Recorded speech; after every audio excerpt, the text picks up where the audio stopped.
예수님께서 이 땅에 오시기 600년 전에 하나님께서 다니엘 선지자를 통해서 유대인에게 이렇게 말씀하셨습니다. 하늘의 하나님이 한 나라를 세우시리니 이것은 영원히 망하지도 아니할 것이요 그 국권이 다른 백성에게 돌아가지도 아니할 것이요 도리어 이 모든 나라를 쳐서 멸하고 영원히 설 것이라. 동서양을 막론하고 세상 나라의 모든 주권은 새로 발흥하는 강자의 손으로 넘어갔습니다. 그러나 하나님께서 세우시는 나라의 주권은 이 세상 그 누구도 넘볼 수 없는 영원한 주권임을 하나님께서 친히 밝히셨습니다. 당시 유대의 멸망으로 유대 백성들은 바벨로니아의 지배하에 있었습니다. 그때부터 유대인들은 하나님의 이 말씀에 근거해서 메시아 왕국, 즉 하나님의 나라에 대한 꿈을 키워왔습니다. 그리고 메시아 왕국에 대한 유대인들의 꿈은 예수님 시대까지 계속 이어졌습니다. 그들이 꿈꾸는 메시아 왕국이란 이 땅에 도래한 메시아가 지배자인 로마 제국을 몰아내고 유대 주권의 회복과 새로운 부흥을 안겨주는 철저하게 현세적이고 정치적인 의미에서의 왕국이었습니다. 그들이 처음 예수님께 열광했던 것은 그들이 꿈꾸던 메시아 왕국의 가능성을 예수님에게서 엿보았기 때문이었습니다. 그러나 그들의 기대와는 달리 예수님께서 유대 독립을 안겨다 줄 정치적 메시아가 아니라는 사실로 인해서 실망한 유대 민중들은 도리어 빌라도 총독에게 예수님을 국사범으로 고소했습니다. 예수님께서 로마 황제에 대한 세금을 금하고 자칭 왕이라 칭했다는 등의 죄목이었습니다. 유대 민중들이 정치적 메시아가 아니라는 이유로 예수님을 고소하면서 그 예수님을 정치적인 국사범으로 몰았다는 것은 크나큰 모순이었습니다. 자고로 자기 집착에 빠진 인간들은 이처럼 자기 자신에 의해 자행되는 자기 모순을 늘 깨닫지 못합니다. 빌라도 총독은 국사범으로 끌려온 예수님을 신문하면서 내가 과연 유대인의 왕이냐고 물었습니다. 이에 대한 예수님의 답변을 요한복음 18장 36절이 밝혀주고 있습니다. 내 나라는 이 세상에 속한 것이 아니라 만일 내 나라가 이 세상에 속한 것이었다면 내 종들이 싸워 나로 유대인에게 넘겨주지 않게 하였으리라. 이제 내 나라는 여기에 속한 것이 아니니라. 예수님께서는 당신의 나라, 즉 하나님의 나라는 이 세상의 그 어떤 나라와도 같지 않음을, 아예 이 세상에 속한 나라가 아님을 분명하게 밝혀주셨습니다. 예수님의 고백처럼 만약 하나님의 나라가 이 세상에 속한 나라였더라면 하나님의 독생자이신 예수님께서 유대인들에게 체포당하는 것을 하나님 나라의 군병들이 보고만 있지는 않았을 것입니다. 예수님께서 겟세마네 동산에서 유대인들에게 체포당하실 때 그 현장에서 있었던 일입니다. 흥분한 베드로가 칼을 뽑아서 예수님을 체포하려는 유대인에게 휘둘러 그의 귀를 베었습니다. 이에 예수님께서 베드로를 칭찬하시기는커녕 되레 크게 나무라셨습니다. 내 칼을 칼집에 도로 꽂아라. 칼을 쓰는 사람은 모두 칼로 망한다. 너희는 내가 내 아버지께 당장에 12군단 이상의 천사들을 내 곁에 세워주실 것을 청할 수 있다고 생각하지 않느냐? 당시 로마 제국의 한 군단은 보병 6,100명과 말 726필로 이루어져 있었습니다. 따라서 예수님께서 12군단 이상의 천사를 부르신다면 그 규모가 얼마나 크겠습니까? 예수님을 체포하러 왔던 유대인들이 감히 예수님께 범접조차도 못했을 것입니다. 그러나 예수님께서는 그렇게 하시지 않았습니다. 하나님의 나라는 칼로 대변되는 권력을 믿다가 권력 때문에 망하는 세상에 속한 나라가 아니었기 때문입니다. 예수님을 직접 신문했던 빌라도 총독은 예수님에게서 소위 세속적 의미에서의 그 어떤 영모의 기미도 찾아볼 수가 없었습니다. 예수님이 말한 나라는 세속적 권력을 지향하는 나라가 아님을 본인이 분명히 알았기 때문입니다.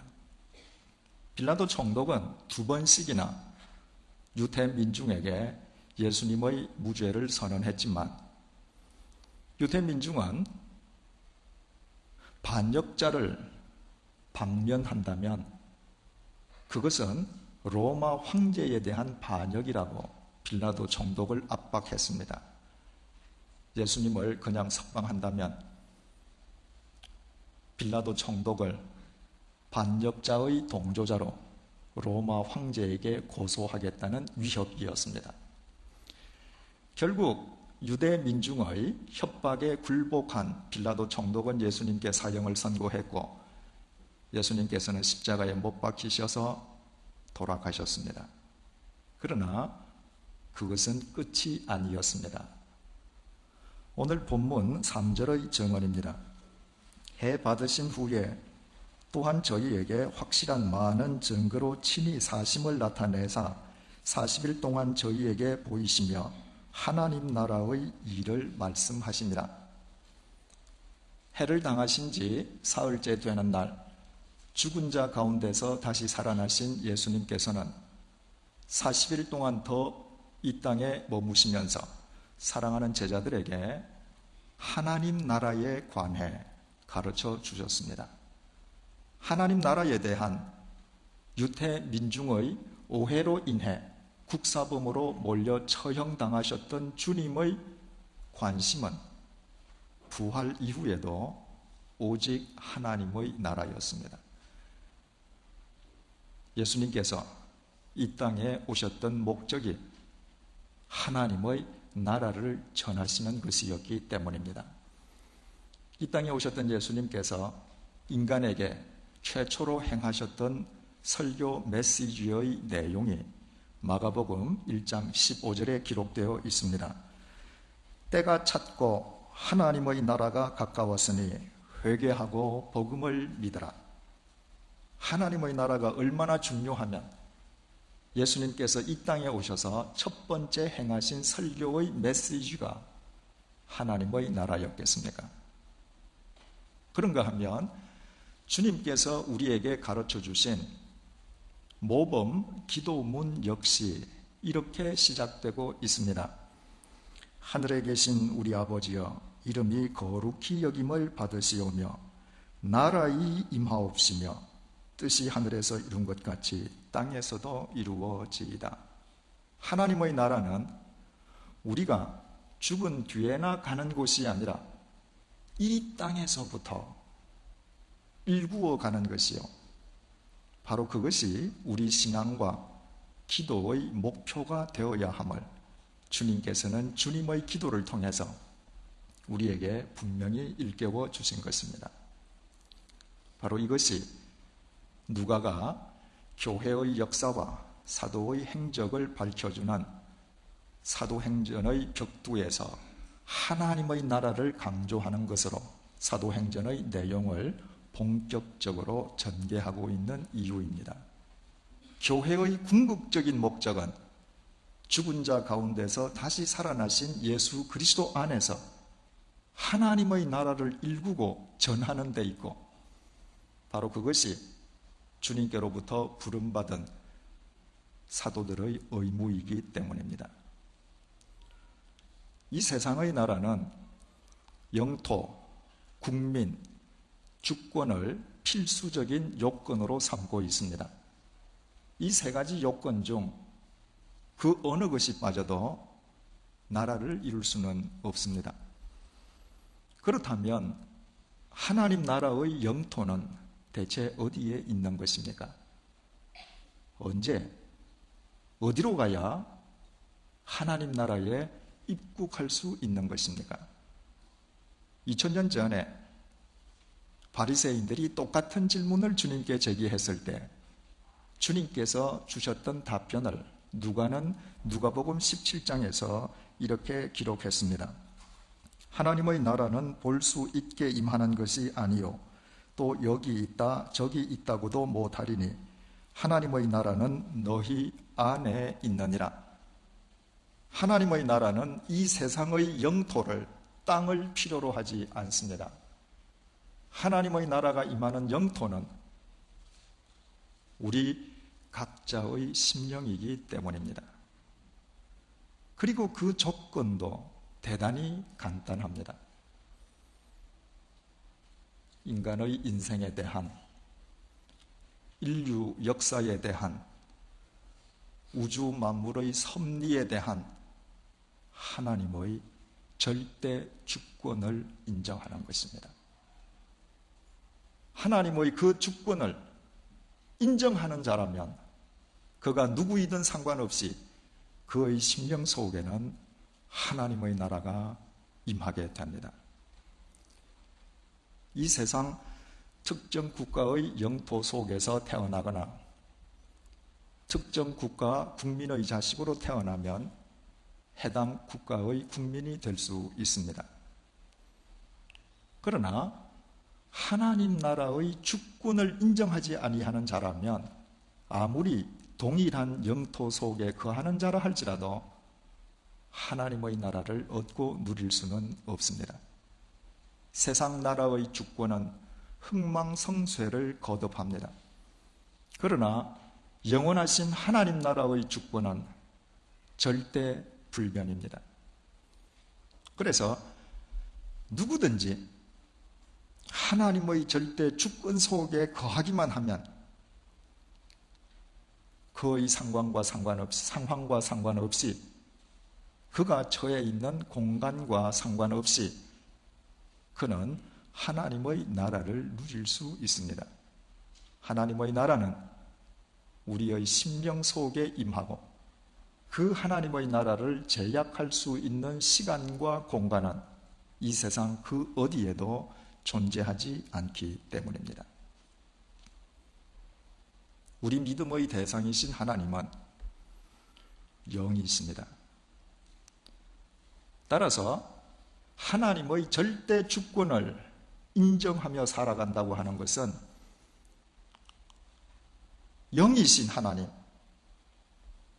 다시 말해 하나님의 영이신 성령님 안에 거하는 것을 의미합니다. 성령님의 도우심과 인도하심이 없이는 이 세상 그 누구도 하나님의 나라를 일구는 교회도 사도도 될 수가 없습니다.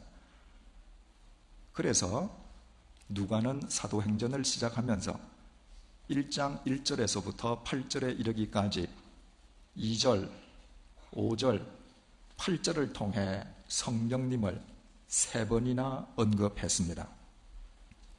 사도들에게 성령으로 명하시고 요한은 물로 세례를 베풀었으나 너희는 몇 날이 못 되어 성령으로 세례를 받으리라.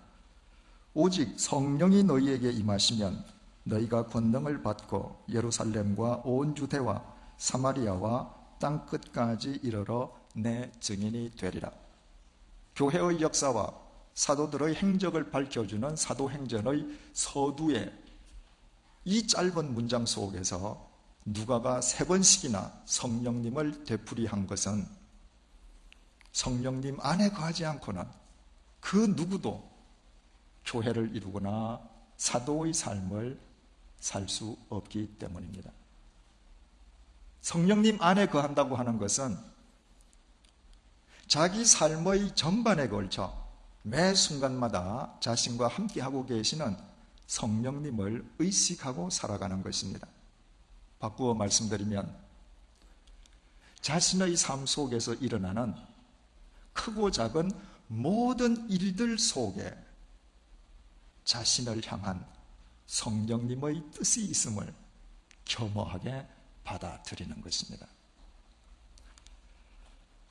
지난달 초에 아프리카 탄자니아의 다르에살렘에서 사역하고 있는 조남설 선교사님으로부터 메일을 한 통 받았습니다.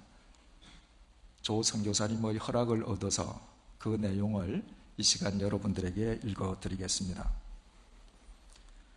얼마 전 하나님께서 어떤 사건에 저희 가족을 도우미로 사용하셨기에 목사님과 함께 은혜를 나누고 싶어 이 글을 보내드립니다.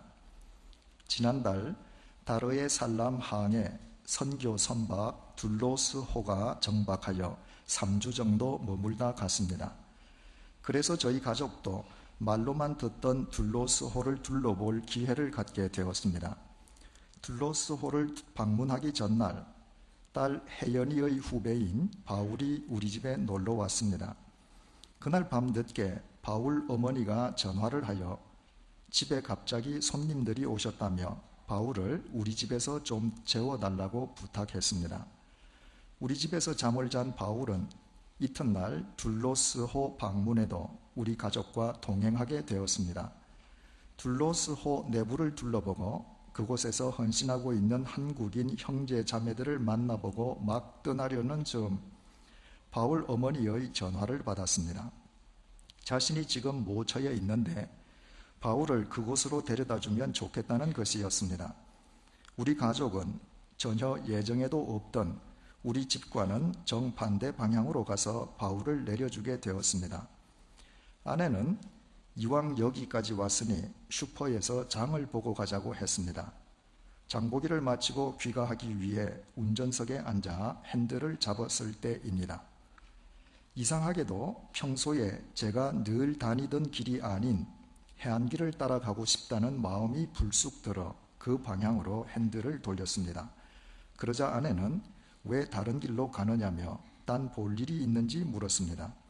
저는 그냥 이 길로 마음이 쏠리기 때문이라고 대답하며 한적한 해안길로 접어들었습니다.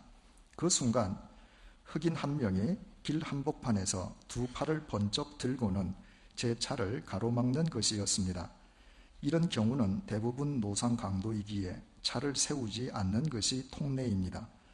그러나 좁은 도로 한가운데 버티고 있는 흑인을 피할 길이 없어 서서히 차를 멈추었습니다. 그러고 보니 흑인 외에 도로 가에 또 한 사람이 보였습니다. 한 동양인이 머리와 팔이 온통 피투성이가 된 채 쭈그리고 앉아있는 것이었습니다. 그때 혜연이가 소리쳤습니다. 아빠, 둘로스호에서 인사한 한국 분이시야. 그 한국 청년은 홀로 개인 전도를 하기 위해 여기저기를 다니다가 그곳에서 강도에게 봉변을 당한 것이었습니다. 우리 가족은 급히 그 청년을 차에 싣고 병원 응급실로 질주했습니다. 이곳에서는 병원 수술 전 반드시 수술비 일부를 선납해야 되는데 마침 우리에게 약간의 돈이 있어 그 돈으로 청년은 응급수술을 받을 수 있었습니다. 얼마 후 우리의 연락을 받은 둘로스호 관계자들이 병원에 도착하는 것을 보고 우리는 집으로 돌아왔습니다. 제 차가 해안길로 접어든 순간은 강도들이 한국 청년의 머리와 팔을 찌르고 막 도망간 직후였습니다. 만약 우리가 그곳을 조금 빨리 통과했거나 반대로 늦었더라면 그는 심한 출혈로 인해 목숨을 부지하기 어려웠을 것입니다. 그러나 하나님께서는 그 사건에 저희들을 개입시키시려 전혀 예상치도 않았던 일들을 계속 만드셨습니다. 느닷없는 바울의 방문, 바울을 우리 집에 재워달라 하고 이튿날엔 엉뚱한 곳으로 바울을 데려다 달라던 바울 어머니의 부탁, 예정에도 없던 아내의 장보기, 갑자기 해안도로를 따라가고 싶었던 제 마음, 자동차의 속력과 신호등까지 생각하면 할수록 하나님의 오묘하신 역사와 완벽한 타이밍에 전율하지 않을 수가 없습니다. 강도의 칼에 찔려 머리 뒷부분이 찢어지고 왼쪽 팔목 힘줄 4개가 끊어졌던 그 청년은 수술 후 일주일 만에 퇴원하였습니다. 다행히 뇌는 전혀 손상되지 않았고 팔도 몇 주 후면 완전 회복될 수 있다고 했습니다. 그는 전화를 통해 이번 사건으로 절묘하신 하나님의 은혜를 체험했다면서 다르에살람에서 다른 사람은 상상치도 못한 큰 간증과 은혜를 누리고 간다며 기뻐했습니다.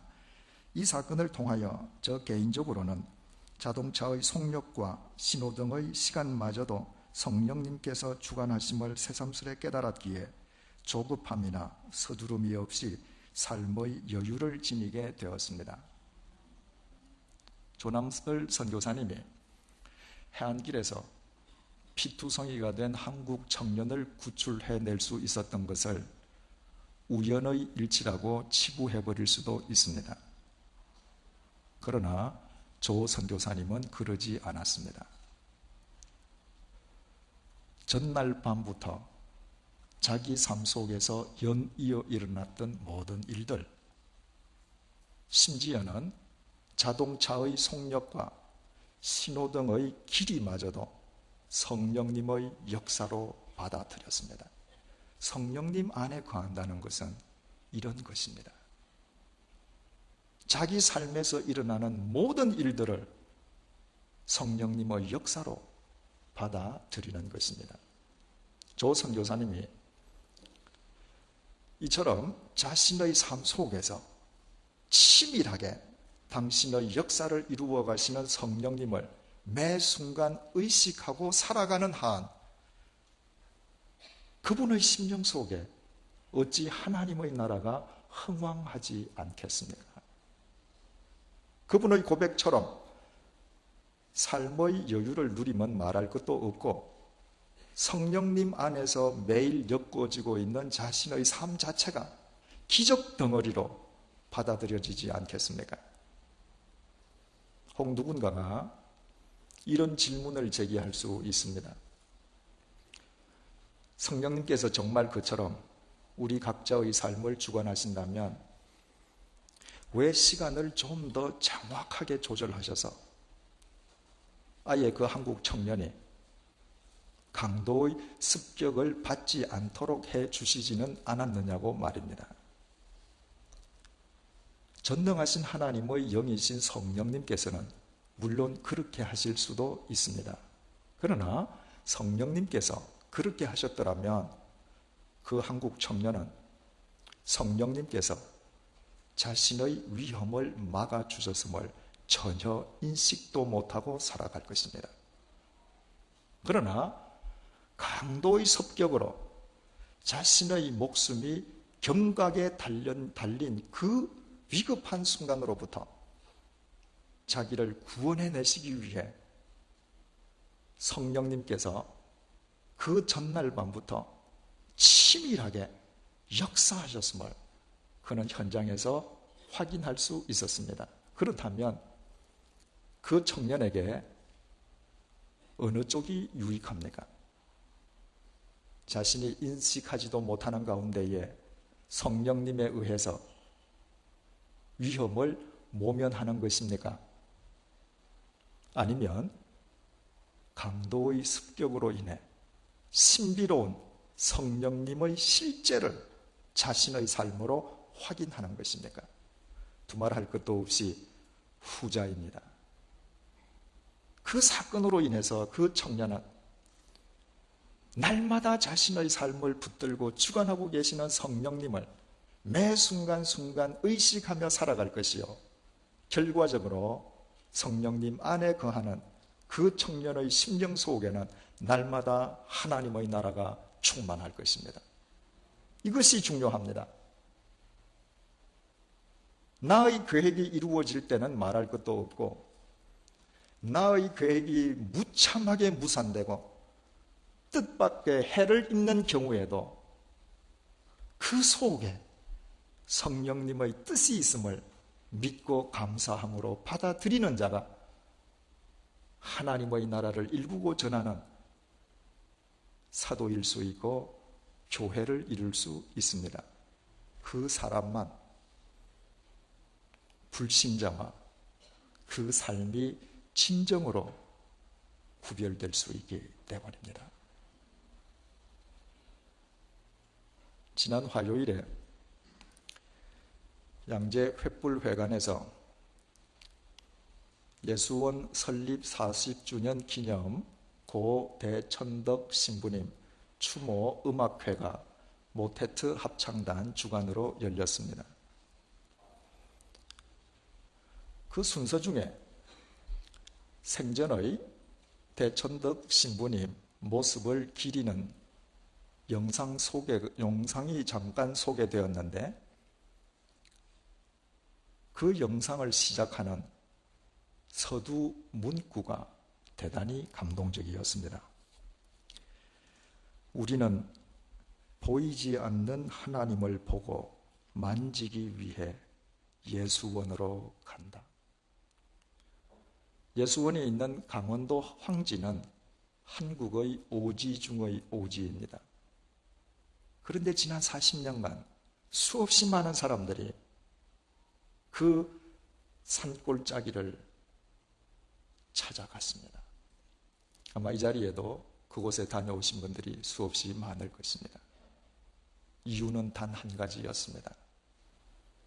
보이지 않는 하나님을 보고 만지기 위함이었습니다. 어떻게 한국의 오지, 그 산골짜기 속에서 그런 일이 가능할 수 있습니까?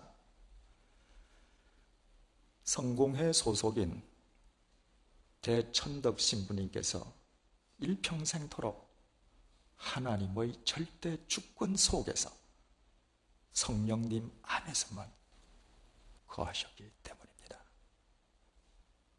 오직 자신의 삶을 주관하시는 성령님만을 의식하고 일평생 사셨기에 사람들은 그분의 삶을 통해 배어나는 하나님 나라의 실체를 볼 수 있었고, 강원도 오지 그 불편한 예수원에서 하나님 나라의 생명과 평강을 맛볼 수 있었던 것입니다.